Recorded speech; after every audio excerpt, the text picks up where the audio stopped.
Hlasovaním poslanci rozhodli, že na teraz by sa nemalo vo Svätoplukovom námestie dostávať a v prípade Palárikovej boli tu určité snahy, možno ešte, ja to registrujem niekedy z minulého volebného obdobia, ale aktívne nie. Koniec koncov zastavba Palárikovej, o nej hovorí aj dnešný územný plán.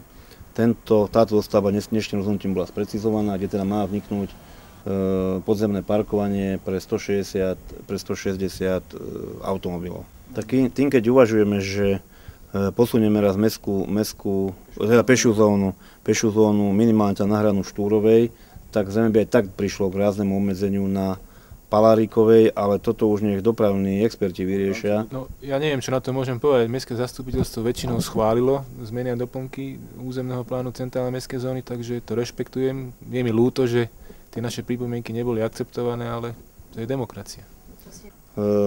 Mám názor, jak má námestie vyzerá, naozaj nie je dostávané.